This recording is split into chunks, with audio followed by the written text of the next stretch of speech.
events coming in. So it looks like we have with us Representative Scott Perry from the 4th District. I've already given everyone a little heads up on Congressman Perry. Is that you aboard? It is indeed, Dan. Good to talk to you today.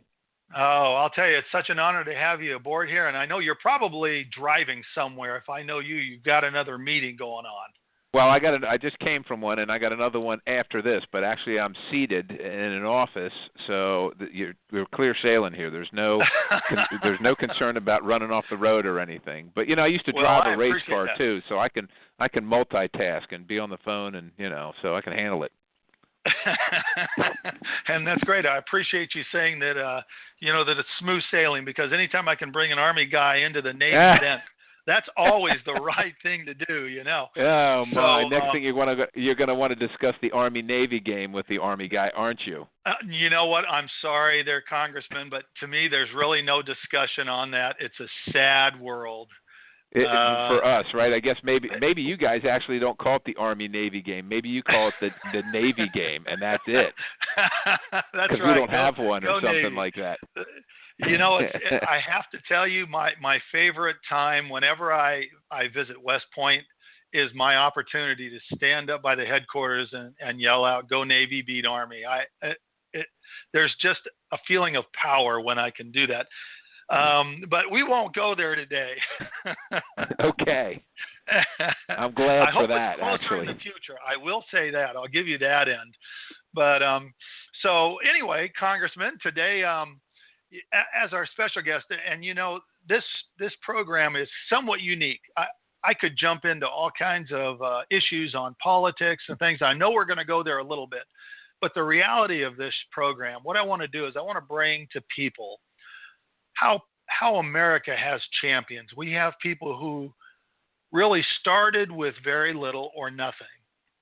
And because of our 4 cornerstones, my latest book, which is Ask America, says that we're built on 4 cornerstones: the Creator or God, life, liberty, and the pursuit of happiness. When you have the endowment by God with the freedom to live and liberty to pursue those things in life that we want, then you can start with nothing and become a champion.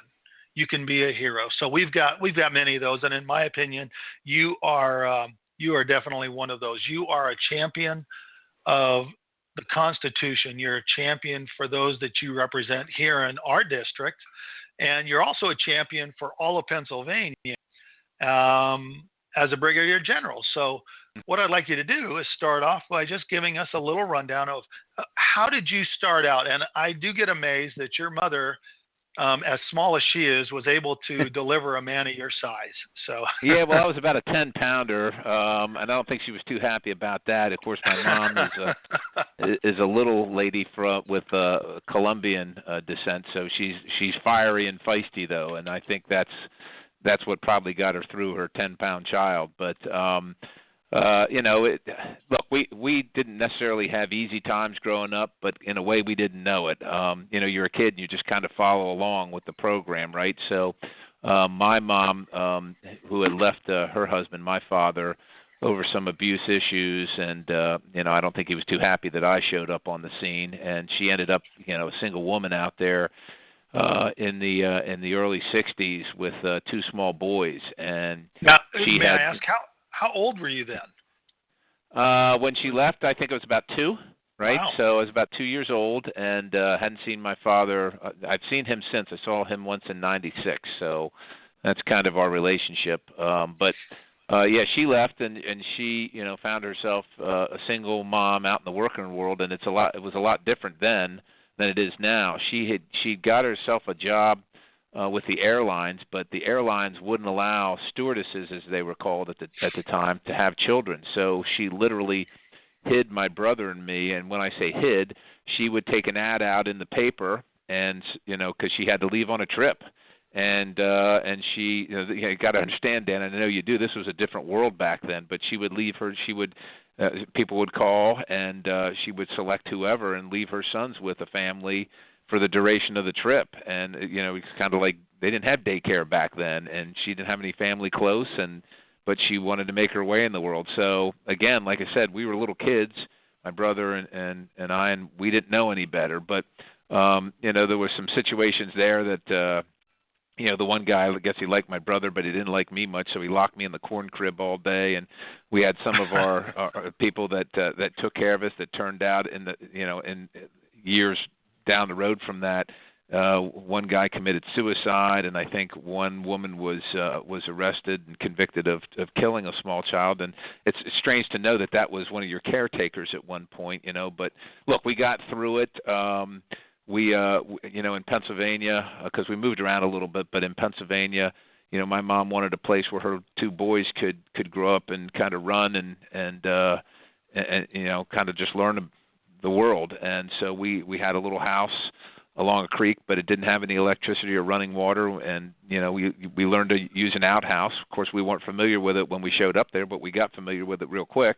And you took your bath out on the front porch in a steel tub. We pumped the water out of the well in one of them hand pumps that you see maybe in pictures now. You don't see many operating, but that's what we did. And got a generator and heated up some water, and you didn't spend a long time in the bathtub, I can tell you that. But when I was 7 years old, I found myself on the other end of a two-man saw. My brother was on one end and I was on the other, and we had to cut wood for the winter coming, because that's how we were going to heat the house and stay warm. And I didn't know much. I didn't know anything about cutting wood or living in the country or the outhouse or any of that stuff. But you learned, and it taught you that if you wanted things, you got to be willing to do something for it. If you wanted to stay warm, you got to cut wood and you got to work. And if when we didn't have much, we all had to kind of pitch in together. But I'll tell you this too, Dan. Maybe it's kind of sad, but that's how we grew up. We eventually got electricity and plumbing in the house and so on and so forth. But we were the kind of people that kind of worked we lived day to day, hand to mouth, paycheck to paycheck, and sometimes it wasn't a paycheck. I remember for a little while I was on assistance, and how embarrassing it was to go in the school to the office and pick up the little thing for your meal, for your lunch. Now, we were embarrassed by that, and of course not only was I embarrassed, but my mother was embarrassed, and it was a motivation to do better. And there was unemployment and so on and so forth in the family, but it motivated us to do better.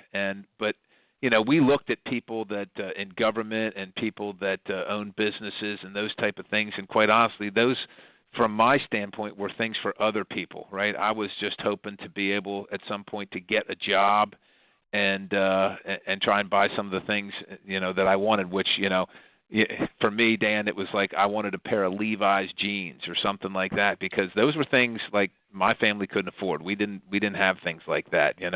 We went. I think a lot of families do. We went. My mom took us shopping in the late summer for your school clothes, and those had to last till next year, right? And so when it was time for me to graduate, I wasn't really sure what I was going to do. I didn't know anything about college. I didn't have any money for college, so I decided that I'd look at the military, and it was one of the best decisions I made. Now, I also, in the interest of full disclosure, I was seeing a girl at the time in my high school years whose father was a recruiter. So, of course, when you tell a recruiter, when you're a young man and you tell a recruiter you're not sure what to do with your future, well, rest assured they have ideas for you, and he did. And but like I said, it was one of the best decisions I've ever made. I started out as a private. Dan, I didn't think I'd make it to 30 years old. I just remember being so proud when I pinned on my PFC. You had something on your uniform, and I wasn't at the bottom of the pile anymore, and I could march, and I could do things, and those are proud days for me. And I think it instilled in me the value of things, the value of hard work, and the value of the amenities in life. People take a bathroom and running water for granted. Well, I can tell you, I know that seems like obvious to most people, but it's not always obvious to everybody. So, and you learn the value of things, and that that you had to work hard to get those things, and not everybody got them. And that work ethic is really important, and your attitude's really important. And like I said, I never planned for a life in public service. It was just something that other people did, quite honestly, because we were people of few means, and we were just lucky to have the things we had. But then, as I started in the working world and so on and so forth, I decided maybe I would like to go to school. It looked like that was one of the keys to success, and so I put myself through school. I worked full time and put myself through school. And by that point, I'd gone to officer candidate school. I decided I wanted to become an officer as opposed to just staying enlisted, which my enlisted time was a great time in my life too.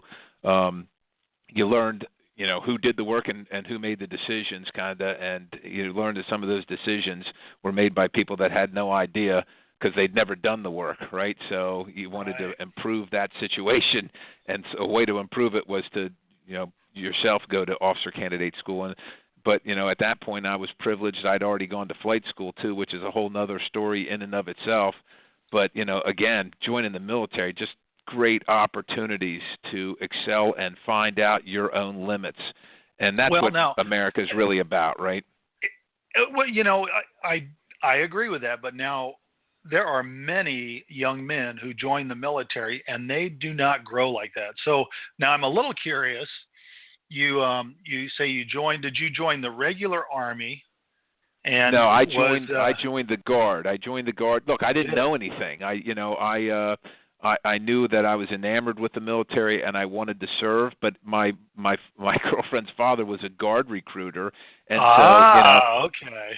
So look, he didn't say, "Hey, look, you can be like Dan Wilson and join the Navy and be a Navy SEAL." He never said that, because had he said that, I'd have said, well, of course I'm going to excel, and I'm probably going to be a better Navy SEAL than Dan Wilson. But he never told me that, so I never even knew the opportunity.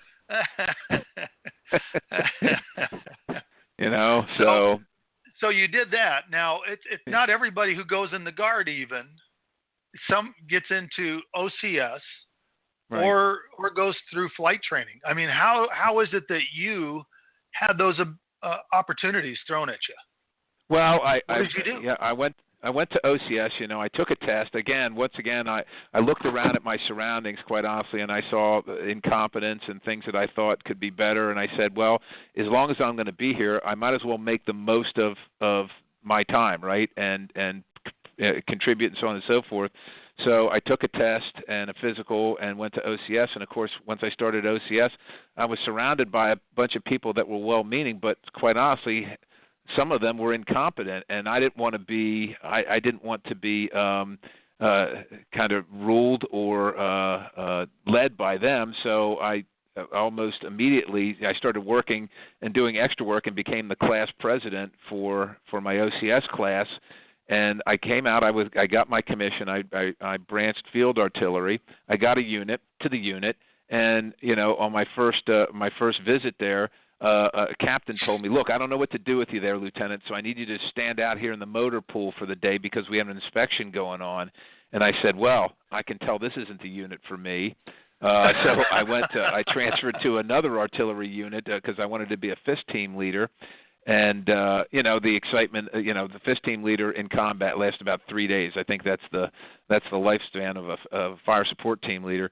So, but I found myself in a line about half a dozen lieutenants that were waiting on the basic course, and Dan, look, at that point in my life, I'd become a person that wanted to do things and make things happen, and sitting around for a year waiting on the basic course didn't appeal to me. So believe it or not, I went back to my original unit of enlistment, which was the aviation battalion, and I asked the gentleman there, sergeant, who had a cigar in his mouth and cussed a lot, how I went to flight school, and through a lot of expletives, he basically said, fill out this form, get a physical, take a test, and I did those things, and the next thing I knew, I got orders to go to flight. I mean, I passed, I took a physical and the flight physical and all that stuff, and I passed.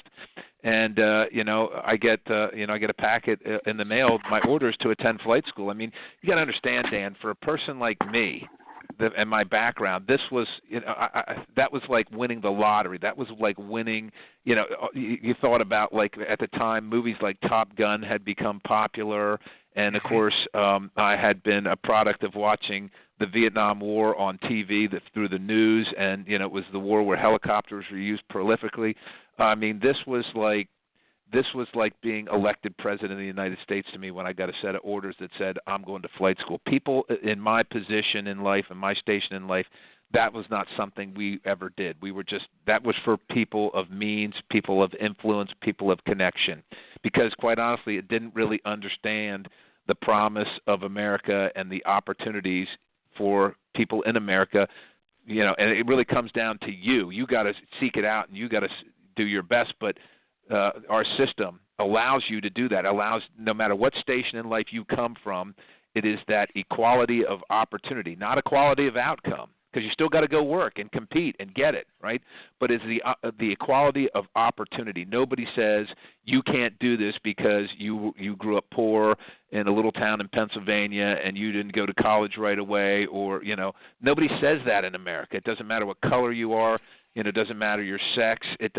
None of that stuff matters. It matters how much you care about trying and exceeding and seeking success. That's what matters. And the America that I grew up in fostered that. I didn't know it at the time that that's what that meant, but of course, the rest of my life experiences showed me other countries and other places where that's not the case. Yep. And well, that's the book series that I'm working on right now. Ask, Seek, and Knock. Follow that exact formula. And hence, that's the reason that I am really riding down this road, because the first thing you have to do is understand what it is you want to do. And oftentimes, we're not really sure. We see it somewhat cloudy, but we think this is the direction I want to go. Yours took you to the sky. Right. Mine took me to the sky and diving, some other things. But you had that vision. When I was 17, or actually not 17, I apologize. I joined the Navy at 17, but at 15, I had a Navy recruiter come to Arkansas, where I'd hitchhike to get away from home in California and live with my grandparents. They stuck me in there. And this recruiter, I had all the recruiters come through, including the Army, the Marines, and you name it. And the last guy was this lackadaisical Navy guy. And he goes, well, we've got these other guys. He goes, I can't tell you much about them. All I know is they scuba dive, parachute, and blow things up all day. Well, to me, that was I saw the vision. Yeah, what's not to like? Exactly, what's not to like. And then, of course, while I was at the teams, I went for the pilot. I wanted to be a pilot, but that's neither here nor there. But the idea is you saw something and said, I want to go there. You saw the game and said, okay, if I'm going to win at this game, if I'm going to do the things I want, I need to pursue, I need to seek certain avenues.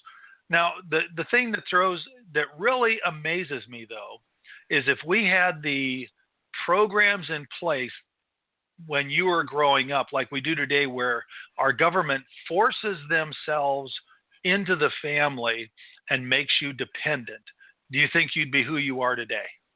I don't know that I would, quite honestly, Dan, and I think, I got your book sitting here too. And I think I think we are, a certain amount of us are product of our environment, right? You can learn yourself and kind of get out of some things that maybe aren't positive in your environment. And certainly I think all of us have a portion of our life that has that experience attached to it. But for instance, if I grew up in an environment where I told you kind of the story about being on assistance for a period of time and how embarrassing and shameful it was to me. If I didn't feel that sense of personal pride and the stigma kind of attached to the shame that went with it in having to accept that charity, I'm not sure that I've been so motivated to fight my way out of it. If I would have just said to myself, well, this is how it is, we don't have but other people too, so they give it to us and that's just fine. I never felt that way. I never wanted to have something that I didn't make for myself. And I think that kind of started in me, I guess and each of us have a different time when we kind of mature in that sense.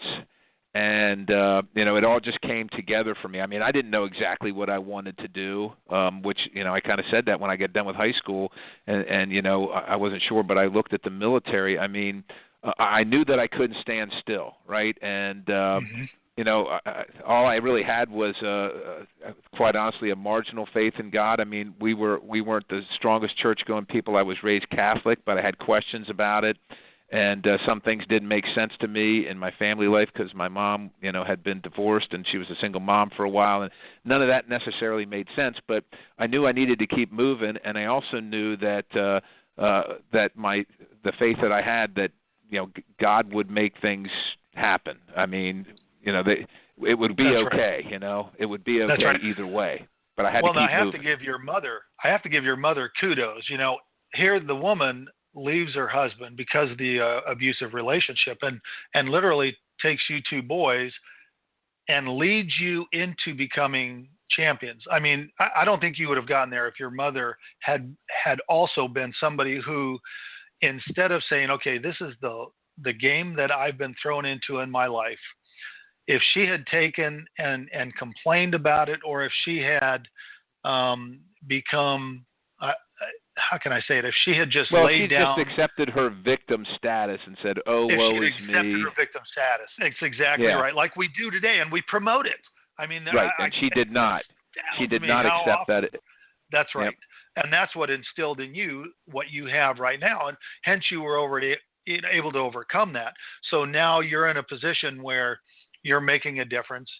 And in that making a difference, so you went through, you're with the Guard, you got to go to flight school.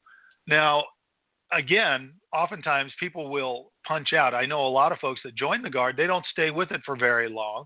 Right. What was it that kept you in the Guard? What drove you along? Well, it was a sense of accomplishment was one thing, and a sense of identity for me. I kind of thought of myself as this kid from this backward family, back the dirt road that didn't have any heat in the house and that type of thing. And here was an opportunity where you could have some self-respect based on your own hard work. I was wearing, I wore a uniform, and I was proud, Dan. I was very proud to wear the uniform of the United States military, and also, quite honestly, like I said, going to flight school was like winning the lottery to me. So every time I put that flight suit on, I just felt like I was on top of the world. And then, I came out and I was a section leader. I soon became a platoon leader, and then a commander. And to command troops and to lead and to learn how to do that and to lead by example and be a servant leader just gave me such it was just so fulfilling to me. And, of course, the more I did it, the more I wanted to do it. The more responsibility they gave me, the more I wanted. The more challenge they gave me, the more I looked for challenges. I got to fly multiple aircraft, and each time you have to go to the qualification course, and it's hard. And you got to, look, there are standards you got to meet. And being required to meet the standards was important to me, in that I wanted to set the standard in everything I did.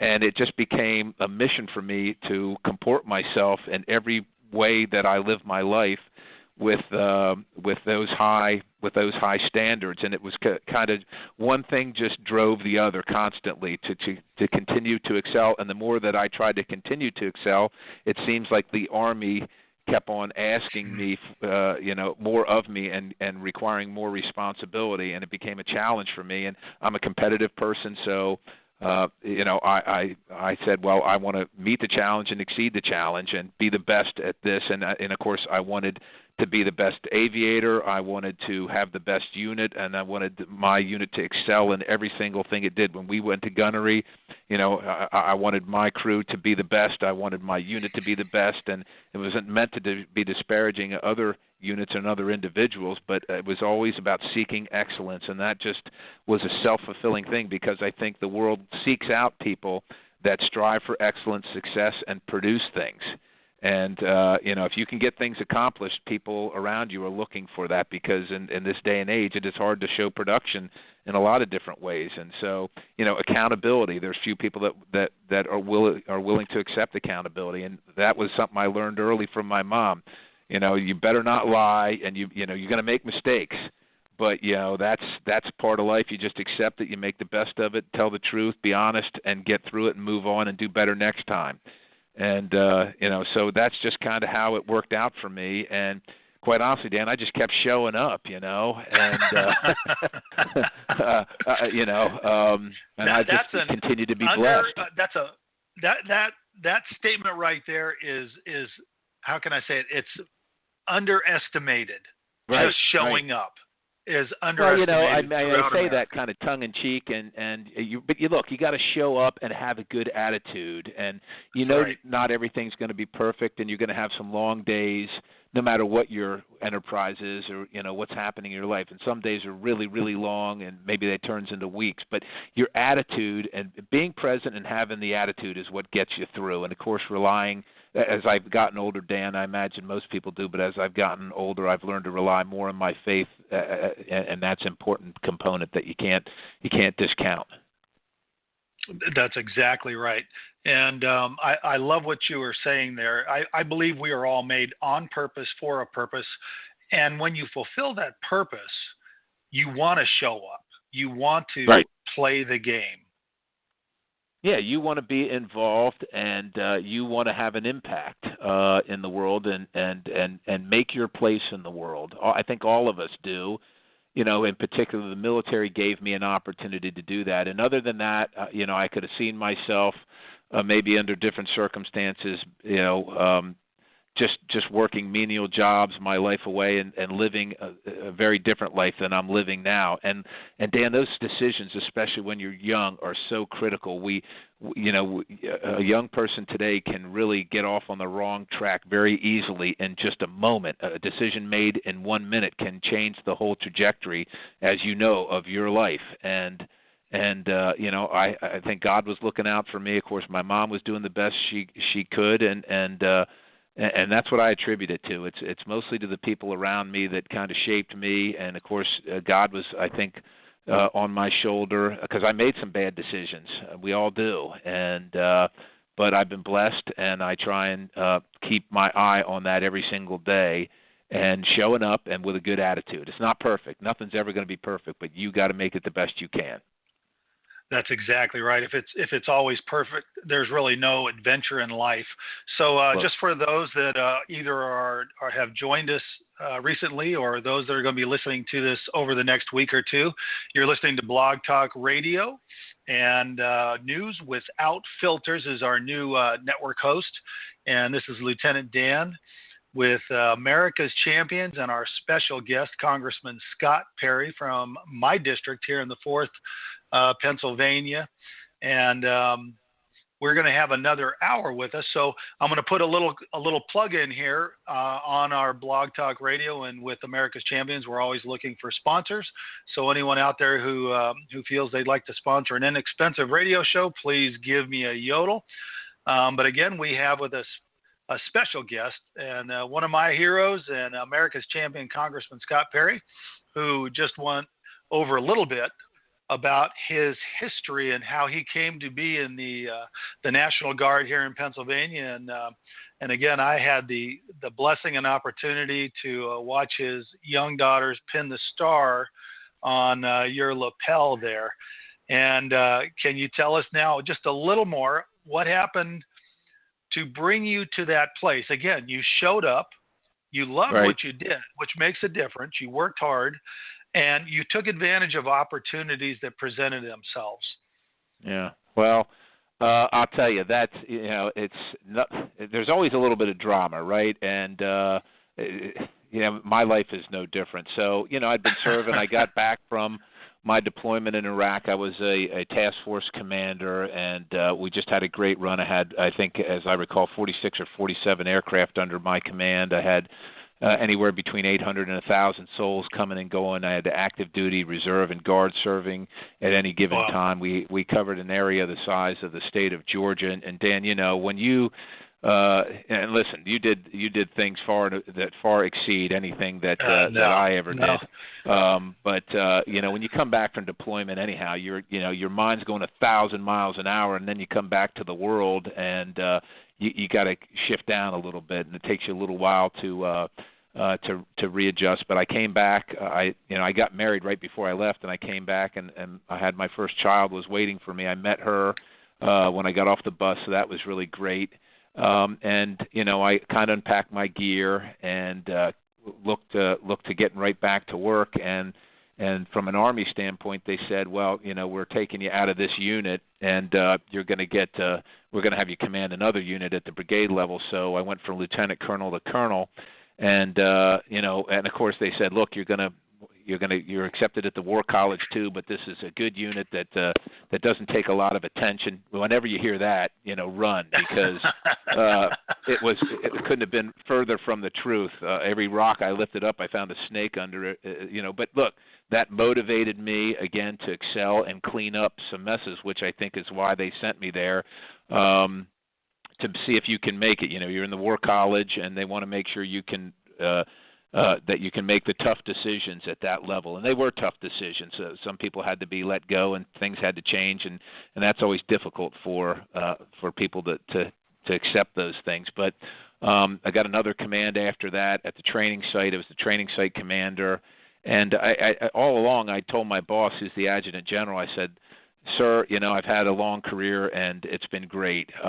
At this point, I'm a colonel. And I said, I understand how things go, and Dan, you do too. At the top of the officer pyramid, so to speak, it gets very small. There are very many people would like to be a general officer, but there are very few positions. And I knew that, and I realized that. And I said, I gave him my plan. Right at this point, I knew I had to have a plan.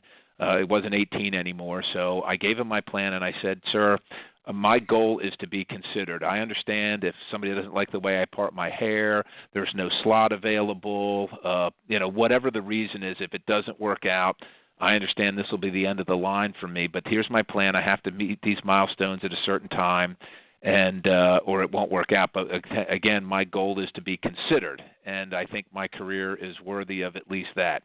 And I tracked that over the course of a couple years, and to tell you the truth, I had met I'd come to a point where decisions had to be made, and I hadn't heard from my boss, and I just walked up to him at a meeting, and I said, sir, listen, if it's not going to work out, I understand, but I need to know. I just need to know. I've got a lot going on in my life, and but I need to plan for my future. I've got a wife and 2 small children now, and I just need to know what you're thinking. And he kind of looked down and he said, Scott, we don't have a position for you, so this is the end of the line. You're going to have to retire.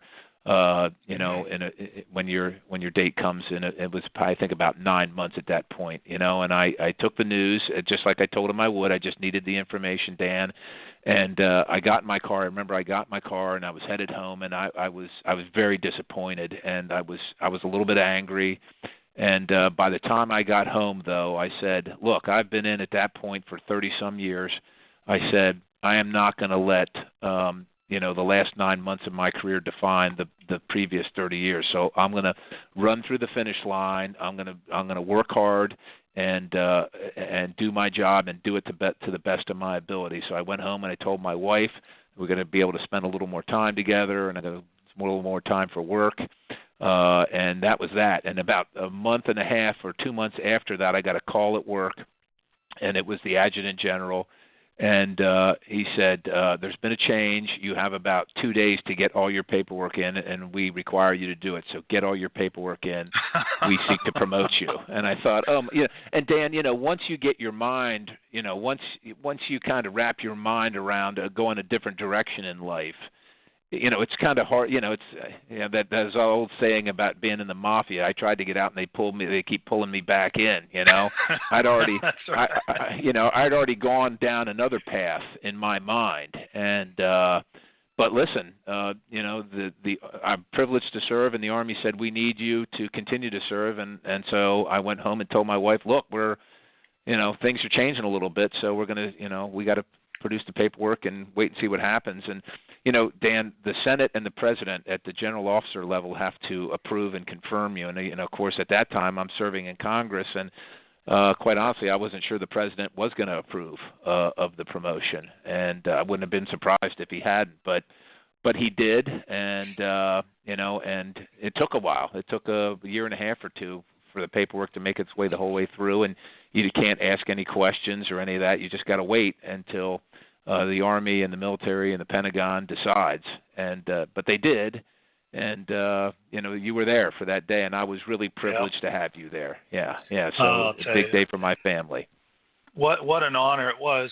So, you said something earlier too. What you have done, you've had the ability to bring people around you. Christy must be a strong woman. I know your chief of staff, Lauren, is. I'll tell you, I wouldn't want to get on her bad side. I don't think you do want to be on her bad side. So I have this feeling that through this process, you have learned how to bring great people around. If you're on a team, especially if you're running operations, like you said, the size of Georgia, you had to have individuals you could depend on in that underneath you. So how do you make those decisions? What is it in life? And obviously I've had a chance to meet Christy. She is such a gem and a sweet woman, Indeed. But I have this feeling that she is much more powerful than her facade lays out there. Well, she's a very sweet lady, and she's a beautiful woman who is very capable. Amen. But just like my chief of staff, you don't want to get on her bad side either. And she is a vice president of human resources for a national healthcare company, and makes her way in the world in her own right. And look, I don't know how I was privileged. Again, God blessed me with my wife. Now, I will tell you, it took me 46 years to find her, but it was worth the wait. And just like Lauren, I look for people that have the properties and the capabilities that I desire, and these are people that can get things done, that can present things well, and are no nonsense. The world is a tough place to be. You have to be willing to take some criticism and just keep on rolling and smiling through it. And we want to make an impact. My wife and I both want to make an impact on the world. We have 2 little girls, and we find it our responsibility to not only care for them as they're young, but to ready them for life in the world without their parents, and make their way on their own terms. And that's an important thing that I think a lot of parents these days don't even think about. And my chief of staff, again, this is a tough, grueling job. I don't have time to mess around, and I don't have time to coddle anybody, including her. So we're about getting the business done. And I know this is the thing, Dan, just like you put people around you that you can trust, and then you must trust them. It doesn't mean you're going to be perfect or they're going to be perfect and that there aren't going to be any mistakes, but you need people to be able to move quickly and react to things professionally, and make up for their mistakes as they need to. We don't say I'm sorry in this office because I don't want to have to say it's okay. It's not okay. We don't like it, so we're just not going to do that again. And that's how we kind of run our program, and that's how I put people around me. I seek people around me that challenge me and can raise my level of operations, and I think that's important. I love to be around capable people, and I've been privileged and blessed to have people around me that are much more capable and knowledgeable than I am. And look, they challenge me, but I want people to lift me, to challenge myself, to lift myself to the next level, and I love being around people like that. I'm sure you do the same thing to them, where you lift them up, and yet at the same time your standards are high. And that's one of the things when the government gets involved, everyone loses that personal responsibility we had talked about earlier. You had that early on in life. You carried that through with you to get to the place where you are at. I can tell you, I've had a different background. I'm not going to go into my thing because it's not about me, but what I want to do is find out. So we have this growing up in you. There is a thing that says take responsibility, and then for some crazy reason, you decide you want to run for the State House of Representatives. Right. I can understand the responsibility, but when does insanity come into play? Well, here's the thing, Dan. I was again, I put myself through school. I'm flying. At this point, I had a business of my own. I mean, I was really busy, and the things in life that I wanted to do had really happened. I mean, a lot of my dreams had come true. But I was finishing up school, and of course, the counselors, their business is I think in a way to keep you in school as long as possible because they want you taking classes That's right. and paying for classes. But I didn't want to handle things that way. I took all my core classes up front so that I didn't get shut out at the end. That class isn't available and you can't graduate. So at the end of my college career, so to speak, I had to get a couple credits to fill in. And so there was, I just had to find some classes, and one just happened to be a political science class. And I thought, well, all right, I guess I can take that, whatever. And now, Dan, I've always been politically aware. I've been a self-identified Republican since first grade. I started voting when I was 18. I always had an opinion about the world and policy decisions, but I never got involved other than that. I had, because, look, I was a guy with dirt under my fingernails and greasy hands and stuff like, I had to work for a living, and that was for other people, right? So, but anyhow, I take this class, and Dan, in this class, I find out I'm not studying, I'm getting A's, and it's effortless for me, right? And you just think to yourself, maybe I just found out what I want to do with my life, right? So I asked my professor, how do I get involved? He hooks me up with some people at the thing called Republican State Committee. I asked how to get involved there. Of course, I wanted immediately to get involved in a Senate campaign and help out on it. And of course, no one would talk to me about that. I ended up helping out on a prothonotary race in the county, which I didn't even know what a prothonotary was. And, it was me, the guy, and his wife. That was the campaign, But I'll tell you, Dan, I learned so much, and I was really bitten by the bug of changing the world, right? So, and from that point, I became a volunteer, and I joined the Young Republicans and those type of things. But I was always a behind-the-scenes guy because, again, the person out front was for people of means and connections and those type of things. And at some point, I just remember my representative had made a vote that, and other ones had done the same thing, had made a lot of people around us very angry with the local government, and I had helped this guy on many campaigns, and I went to him and I said, I don't think you can win. I don't want to run against you because I just don't think that's proper, but I don't think you can win, and I don't want somebody that's of lesser quality and standard to represent me. And he just was very angry with me, and it just put me at a really an interesting place, which I had never been prepared to be at. But, Dan, life is, you got to take some chances every now and then. You got to break some eggs if you want to make an omelet. And I said, I think God's talking to me right now, and I think I'm going to take a chance. Maybe I got something to offer. So, again, my life wasn't perfect, and it wasn't really set up to run for office, but I put myself out there as a candidate, and I think it was a 5-way primary, and I just tried to present my views cheerfully, and I worked hard. Dan, I didn't have any money. We were outspent probably 3 or 4 to 1. But I worked really, really hard. I had a plan, and I worked my tail off, and I went and visited people's homes constantly. That's what I did. I went and knocked on doors, 25,000 of them, I think, in that race, and that's a lot of doors.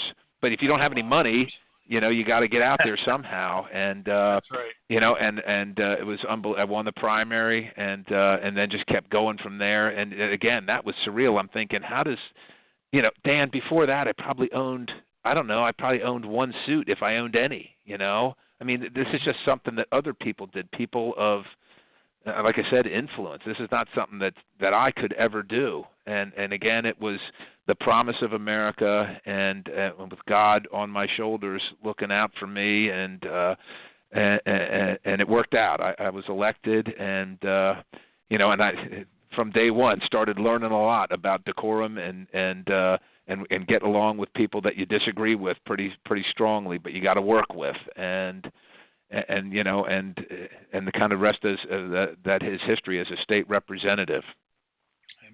Amen. So from there, I had an opportunity. I really didn't know you well. I'd seen your office as I drive north up to Harrisburg. Right. But other than that, I didn't know much about you until you decided to take over Todd Platt's place and run for Congress. Right. And really, I came on board with you because Will Tallman, who is my representative, my state representative here, and probably again just a man of integrity, personal integrity, fortitude. Right. He really embodies a lot of the characteristics that I admire in people. Talks a little bit more, or it takes him longer to say something than maybe other people, but that's okay. He's sincere, and but I it's worked. okay. Yeah, we sat next to each other on the house floor. And you know what? His thing was, I would stand behind Scott Perry in anything he does, and I think that carried. Once again, you run for a vacant seat that's coming vacant, that is Right. highly cherished for the Gettysburg area, and there were a number of people in the primary. The Yeah, same thing. yeah. You knocked on doors. How'd you do it? Well, I'll tell you, I had no plans. Once again, I had my hands full as a state representative. I had, at that very moment, Dan, I had a brand new baby girl. I had one that was about 2 years old at the time. I was at the War College trying to get through the master's program there. And I was literally building our house because our family was expanding and we had to move. So, between work and school, I was up till about 2 or 3 o'clock every night working on the house. And so we get this call from Representative Platts, who is our congressman, and he says, I've decided I'm not going to seek office and I'm retiring. And at that very moment, Dan, our campaign manager for the state house, because we both run on the same cycle every 2 years, he was headed to the post office with what we call a petition package. You got to get a bunch of signatures to get your name on the ballot. And I knew he was headed to the post office to send them out to volunteers. And I just picked up my phone from the back of the House floor where we were on this conference call with Representative Platts, and I texted and I said, "Stop. Turn around, I'll explain later." And at the end of the press conference or the phone call with Representative Platts, I called him and I said, "Look, I got to just think about this for a minute. Representative Platts is not running, and maybe there's a window of opportunity that I didn't expect, but this is one of those things that maybe happens once or twice in your life." And I went home and I talked to my wife about it, and it's a big step, as you know, Dan. Running for Congress, that's a big deal, right? And I talked to my wife. I had a meeting with my pastor, and we prayed on it because I literally had to make a decision within 2 days. And I didn't have the luxury of thinking about it for months and months and plan for a year. There was none of that. And I just remember it was my turn that evening. I think it was a Thursday evening to get up with my daughter who was crying. She was in our bedroom because our house was little and we didn't have. That's why I was building the new house. It was my turn to get out of bed and she was crying and feed her and change her.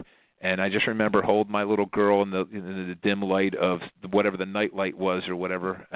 Maybe it was the moonlight coming through the window or whatever. And I was looking down and I said, I want to be here for my children. I remembered, my childhood. My mom was always away at work. She had to be. She had to be. She had two boys and then at some point a little girl to take care of, and we had to make money, and that was her job. And so, but she couldn't always be there for us. And of course, I didn't know my dad growing up, and family is important to me, and I didn't want my girls to grow up that way. And I just said, I want to be here for my kids. And this running for Congress and being in Congress is a big commitment. I think if you do the job right, that's you're going to be gone. And I looked at her and I said, but I want my country to be here for my children, and I'm worried very much that my country is being taken away from us, and the things I believe in and the opportunities that I had. I don't think those things are going to be here for my little girls unless somebody does something. And maybe that someone is me. So I prayed that night, and that morning I told my wife, I said, I think I want to run. What do you think? And she said, if you think it's the right thing, then you need to do it. And look, right back into the fight, right? Five-way primary. Look, and again, being outspent 3-1, so it's a lot of work, and just being sincere to people. This is who I am. This is what I stand for.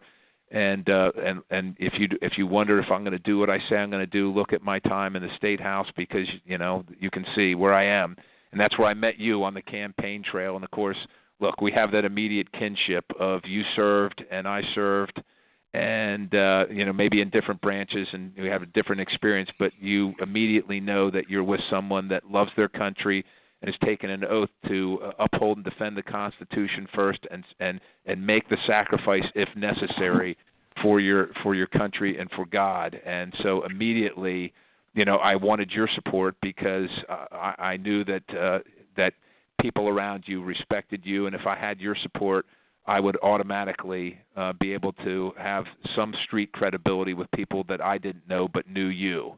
And of course, I just spent my time trying to meet people and tell them what I would do if I were elected, and try and make that connection, because I didn't have the money that other people did. But once again, like you said, you're born for a reason. You're here for a reason. God's got a plan for you, and I think His plan was for me at least to do this job for a little while, and He made it happen for me. Well, and I'll tell you, I can't stress the importance of being available. That's the key right there. To show up is so critical to everything in life. Now, here's where I'm going to get a little bit tricky on you, because I'm going to ask you, what do you see for the future? And I agree with you. In America, I think we have challenges ahead. I'm not going to say our best days are behind us. I'm going to be honest with you. I believe we can turn America around. I think we can bring the right administration in, and I really do have hope for America. If I didn't, I wouldn't be doing this radio show. I wouldn't be writing books. I have hope for America. And we had a gal one time over in Germany. She was a maid making up our room, and I asked her, I said, why does it seem that Germany is so depressed? Everyone seems to be just sorrowful and unhappy. And she goes, because we're afraid. And I said, really? Afraid of what? And she goes, if America catches cold, the world will catch pneumonia, and everybody knows it. Now, I believe that, but I also believe that if America is healed, the world can be healed. So now I'm going to get to a tricky place, because it seems like God only gives you about a day or two to think of your next move in life. So I'm going to kind of go to where, do you feel like there's something else that may be calling you? What do you feel is coming up in the future? And if you were to share anything with somebody who may listen to this in Tennessee or Hawaii or wherever they might come from on blog radio, what would you tell those folks? Could even be Germany. What would you say? Well, I would say, number one, keep your faith and rely on your faith, because that will get you through. Look, these are I think difficult times, no matter where you are in the world. These are difficult times.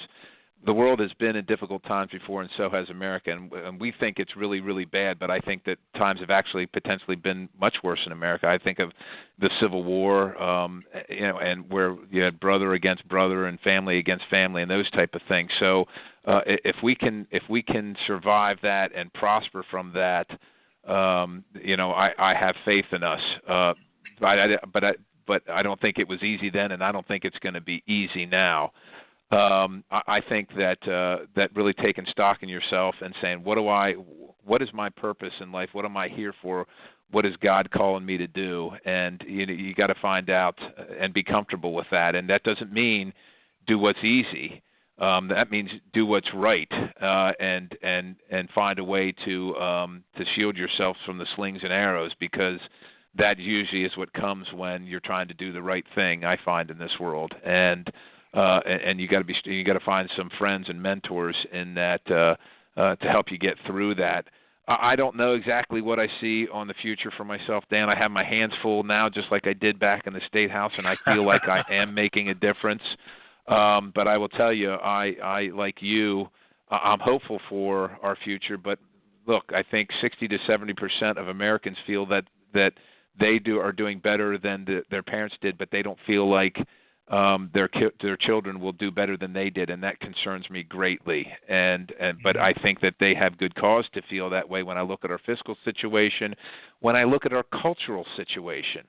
And I'm not afraid to say that. I think we're losing the American culture, and I think we are at a watershed moment in our country's history, where this next election for president would really potentially tip the scales, if the scales haven't been tipped already. And I'm not just saying that because that's what politicians say. I really think we could fundamentally lose what America has been traditionally for many years on this election, and fortunately or unfortunately, that might open up some new avenues for me that I didn't expect. And I'm just trying to make sure that I'm prepared for whichever ones they may be. I might have more and more work to do in the House of Representatives, working with someone that I can agree with more, and that I think would be willing to use the instruction manual to run our country, and of course that's the Constitution. If it goes the other way and we continue to ignore the Constitution and try and change America inexorably, I might have a different role, and maybe even a more important one, or maybe because of that something horrific happens, which really makes me more essential to my family and my community. I mean, if we lose the status as the reserve currency, if we fall into horrific depression because of our overwhelming debt, and those chickens finally come home to roost, if something happens internationally from a security standpoint, whether it's radical Islamists or a rising China or a bellicose Russia, the whole calculation might change for each one of us, Dan, and I'm just trying to prepare for all those eventualities, to take care of my priorities, the oaths that I've taken, both in the military and in Congress, and of course my pledge to God and my family. And that's kind of, I'm trying to prepare and have the door open, my mind open to any eventuality. And of course, I'm trying to be a happy warrior and hope that the best things that can happen are in front of us, and I can be a part of that too. I agree. And as a warrior, you still have to prepare. That's right. That's what succeeds. If we're not prepared for what may happen, and the Navy SEAL motto is situation, terrain, dictate. We don't really know the situation that's at hand.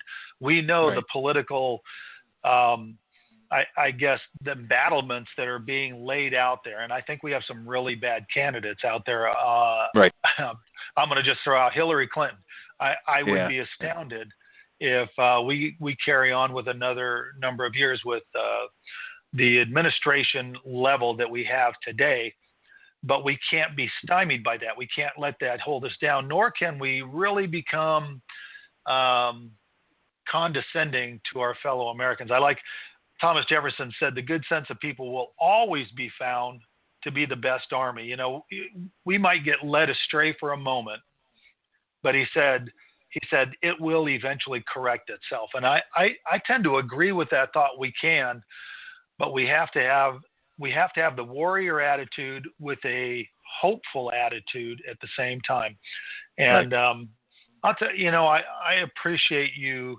I believe there are a number of us out here who are in prayer for the commitment you've made. Those of us that are oath keepers, we have made a commitment to the oath that says, I'll defend the Constitution against enemies, right. foreign and domestic. And you are a brother in arms. And if there's anything that I personally can do for you, I would hope you'd always feel free to ask. And we'll definitely be in prayer for you. Your meeting tonight is, again, you're away from the girls, so you're probably not going to be able to give them a goodnight kiss. And maybe you're even in D.C. now. Yeah, we're in D.C., so we might get a phone call in or something like that, which I always try and do before bed. So, you don't want to lose track of your family and what's the most important thing in your life. So that's right. But for such a time as this, I believe, for such a time as this, you've been called, and I appreciate the sacrifices you make for not just your family and the future for your daughters and your grandkids and great grandkids, but for all of Pennsylvania. Plus, I really do believe that you and the Freedom Caucus are making a difference, and I pray you stand strong, stand with your brothers. And if there's anything else, we've got about a minute left of your time. We'll stay on as long as you want to give me, but I know you need to run. Any last words? I do need to run, but I do, we just had a town hall meeting in your neck of the woods over there last week, and it's a great opportunity to meet with citizens and them to see, most people don't see their representative ever in their lifetime. There's about 715,000 constituents in a congressional district, and so we just try every way we can to to provide an opportunity that's easy for them to come out and have their grievances and concerns heard and answer questions. And I will tell you, of course, I always lead it off with whatever's important on my mind at the time. And right now, I'm talking about our nation's debt and my concern with that and trying to educate people because it's important to them and it's going to affect their lives. But I tell people universally, if you don't remember anything else about our conversation, remember this. This is America. Be heard. It's 2 words. Be heard. We must hear from you. There are many people that believe the same thing you do, but they think they're the only ones out there. Don't be intimidated by the circumstances. You must be heard, and that's what will save America. Amen. Well, thank you so much, Congressman Scott Perry. It's been an honor to have you on for the last hour. We'll post this around. I'm probably going to cut it out, just our section with you, and put it out on Facebook, and hopefully those within your constituency will have an opportunity to get to know you a little bit better. Thank you again, and may God bless you, and we'll be in prayer. Yeah, thank you very much. It's been a great privilege, and thank you for your service to our nation, and thank you for the work you're doing now, including writing the books and putting your thoughts out there so we can be in conversation about that and those things that are important to you. And listen, our family prays for your family as well. We are not only brothers in arms, but we are neighbors, and we live in the same neighborhood. This is our commonwealth, our state, our country, and we got look. We don't agree on everything always, but we love each other as brothers and sisters, and we got to work together to make this better. So, thank you so much for the opportunity. Thank you. Have a good evening. All right. You too. So long. All right. So that